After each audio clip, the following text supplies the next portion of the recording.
ஈரோடு மாவட்டத்திலிருந்து சென்னைக்கு சுற்றுலா வந்த 4 மாணவர்களில் 2 கடந்த திங்கட்கிழமை மெரினாவில் மூழ்கி உயிரிழந்தனர். இந்த நிலையில் கடலில் குளிப்பதில் இருக்கும் ஆபத்தை உணர்த்துகிறது இந்த செய்தி தொகுப்பு. தற்போது அமைதியாக அலையடித்துக் கொண்டிருக்கும் இந்த கடல் தனது ஆக்ரோஷத்தால் விழுங்கிய உயிர்களின் எண்ணிக்கை ஏராளம். கடந்த 2 ஆண்டுகளில் கிட்டத்தட்ட 150 பேர் இந்த கடலில் மூழ்கி உயிரிழந்துள்ளனர்.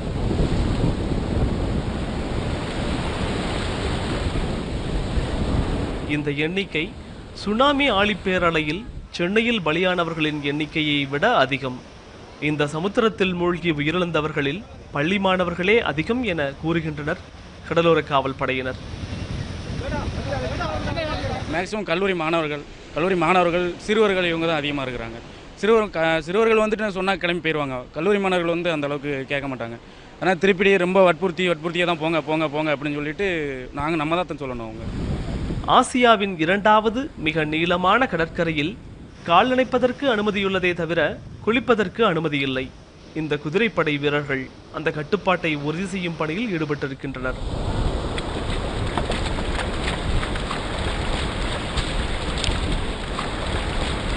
குதிரைப்படைக்கு உதவியாக இந்த மோட்டார் வாகனமும் உயிர்காக்கும் ரோந்து பணியில் ஈடுபட்டு வருகின்றது. மக்களின் பாதுகாப்பிற்காக மேற்கொள்ளப்படும் இந்த முயற்சி மக்களின் பங்களிப்பில்லாமல் முழுமையடையாது என்கிறார்கள் கடலோர காவல் படை வீரர்கள். அப்படி இல்லை, நாம் சொல்லியும் கேட்க மாட்டுறாங்க. நம்ம சொல்லியே சார் இந்த மாதிரி கடல் ரொம்ப ஆழமாக இருக்குது அப்படின்னு சொல்லிட்டு போர்டும் வச்சிருக்கு. அந்த போர்டையும் மதிக்க மாட்டுறாங்க. நாங்கள் சொன்னால் கேட்டாங்க அப்படின்னா பிரச்சனை இல்லை, போங்க போங்க அப்படின்னு சொல்லி நாங்கள் அங்கிட்டு போனோன்னா இவங்க இங்கிட்டு கூடி வந்துடுறாங்க. ஸோ அப்படிங்க இவங்களை வந்துட்டு எங்களால் சமாளிக்க முடியல. பொதுமக்கள் ஓரளவு கொஞ்சம் ஒத்துழைப்பு கொடுத்தா நாங்கள் இது பண்ணலாம். இத்தனை பாதுகாப்பையும் மீறி சாகசம் செய்ய அத்துமீறுபவர்கள் கரை திரும்பாமலே சென்றுவிடும் சோகம் தொடர்ந்தே வருகின்றது.